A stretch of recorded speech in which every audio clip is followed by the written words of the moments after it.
انسان پر ایک حقیقت کا انکشاف ہوا کہ یہ بات حق ہے، فوراً تسلیم کرے.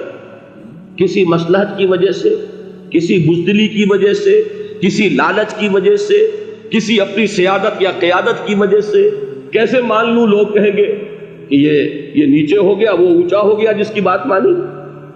کسی وجہ سے رک گئے تو اللہ تعالیٰ اندر سے وہ جو استعداد ہے حق کو پہچاننے کی وہ سلب کر لیتے. وَنُقَلِّبُ أَفْئِدَتَهُمْ وَأَبْصَارَهُمْ، ہم الٹ دیں گے ان کے دلوں کو بھی اور ان کی آنکھوں کو بھی. کیوں؟ كَمَا لَمْ يُؤْمِنُوا بِهِ أَوَّلَ مَرَّةٍ، اس لیے کہ وہ پہلی مرتبہ جب انکشاف حق ہوا ہے وہ ایمان نہیں لاتے. اس کا میں ایک واقعہ آپ کو سنانا چاہتا ہوں کہ کس طرح صحابہ کرام پر بھی وقتی طور پر یہ واقعہ اگر صحابہ کرام کا نہ ہوتا تو یہ حقائق سمجھ میں نہ آتے. غزوہ تبوک کے موقع پر یہ میں جملہ انکمپلیٹ رہ گیا، ضعف ایمان کا حملہ ہو جاتا تھا، نفاق کا نہیں معاذ اللہ، لیکن ضعف ایمانی کی اگلی منزل شروع ہو جاتی ہے نا نفاق. جہاں جھوٹ بولنا شروع کیا نفاق، جھوٹی قسمیں کھانی شروع کی سیکنڈ سٹیج، اور جہاں مومنین صادقین سے بغض اور عداوت پیدا ہو گیا وہ تھرڈ سٹیج. تو وہ ضعف ایمان کا کیسے ہوتا ہے یہ حضرت کعب ابن مالک نے بڑی تفصیل سے بیان کیا ہے. غزوہ تبوک کے موقع پر جہاں منافقین نے آ کر جھوٹے بہانے بنائے، جھوٹی قسمیں کھائیں اور حضور سے ایگزمپشن لے لی، چھٹی لے لی، رخصت لے لی، وہاں 3 ایسے صحابہ بھی تھے جو مومن صادق تھے، لیکن وقتی طور پر شیطان نے انہیں ورغلایا. کیسے ورغلایا وہ سمجھ لیجیے.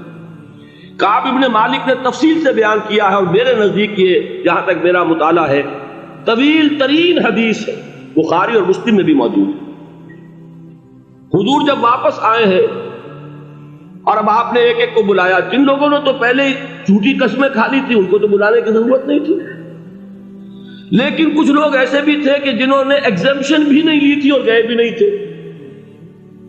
اب ان کو آپ نے ایک ایک کر کے پیشی ہوئی، آپ کیوں نہیں گئے تھے؟ تو اب جو منافقین تھے ان میں سے انہوں نے اس موقع پہ جھوٹی قسمیں کھا لی. خدا کی قسم حضور ہم تو بالکل تیار تھے، پوری میں نے تیاری بھی کر لی تھی، پورا ارادہ تھا، یہ وقتی طور پر یہ مصیبت مجھ پر آ پڑی. جس نے قسم کھائی انہوں نے کہا اچھا ٹھیک ہے جائیے. کعب ابن مالک کی باری آئی تو ان کے الفاظ اپنے یہ کہ جب میں پیش ہوا تو حضور کے چہرے مبارک پر ایک غصے والی مسکراہٹ تھی. زہر خند کہتے ہیں، ایک مسکراہٹ ہے لیکن غصے کے ساتھ، غضبناک. آپ فرمائیے آپ کیوں نہیں گئے؟ حضرت کعب یہ فرماتے ہیں کہ میں نے عرض کیا کہ حضور زبان میرے پاس بھی ہے، جھوٹ میں بھی بول سکتا ہوں، لیکن جھوٹ بول کر میں اس وقت آپ کی ناراضگی سے تو بچ جاؤں گا لیکن اللہ کے پکڑ سے نہیں بچ سکوں گا. میں اعتراف کرتا ہوں کہ جتنا صحت مند میں اس زمانے میں تھا کبھی نہیں تھا، جتنا فارغ البال اس وقت تھا کہ میرے پاس ساز و سامان موجود تھا راستے کے لیے، اتنا میں کبھی نہیں تھا. لیکن ہوا کیا؟ ہوا یہ کہ مجھے میرے نفس نے، شیطان نے پٹی پڑھائی. وہ پٹی کیا پڑھائی کہ حضور تو 30,000 کے لشکر کے ساتھ چلیں گے تو لشکر تو سلولی موو کرے گا نا، تمہارے پاس بڑی تکڑی، بڑی توانا صحت مند اونٹنی ہے، تم ذرا 2 دن بعد چلنا تیزی کے ساتھ اور حضور سے مل جانا، بس یہ تاخیر کا ارباب. تو انہیں خیال آیا کہ ابھی 2 دن گھر کی ٹھنڈی چھاؤں ہے، میں یہاں پہ جو آرام ہے وہ کر لوں. مجھے جگر کا شعر یاد آیا ہے کہ تپتی راہیں مجھ کو پکاریں، دامن پکڑے چھاؤں گھنیری. ایک طرف فرض کی پکار ہے، اس میں تو ظاہر بات ہے کہ وہ تپتی راہیں ہیں، لا تنفروا فی الحر سنا چکا ہوا ہے. یہاں گھر میں، نخلستان میں، کھجوروں کی چھاؤں میں، اہل و عیال میں یہ ٹھنڈی چھاؤں جو ہے یہ پکڑ رہی ہے. بھائی 2 دن ٹھہر کے چلے جانا، ٹھیک ہے، کوئی نیت میں خرابی نہیں ہے نا. اس کے بعد پھر جب ابھی 2 دن اور ٹھہر جاؤ، یہ تو بڑا لمبا سفر ہے، ذرا تیز اور دوڑ لینا. تو فرماتے ہیں کہ حضور میں اسی طریقے سے تاخیر و تعویق میں پڑا رہا، یہاں تک کہ ایک روز اچانک مجھ پر یہ چیز منکشف ہوئی کہ تو میں چاہے کتنا بھی تیز چل لوں میں آپ سے نہیں مل سکتا، میرے اعصاب ڈھیلے ہو گئے، اس طرح میں محروم رہ گیا۔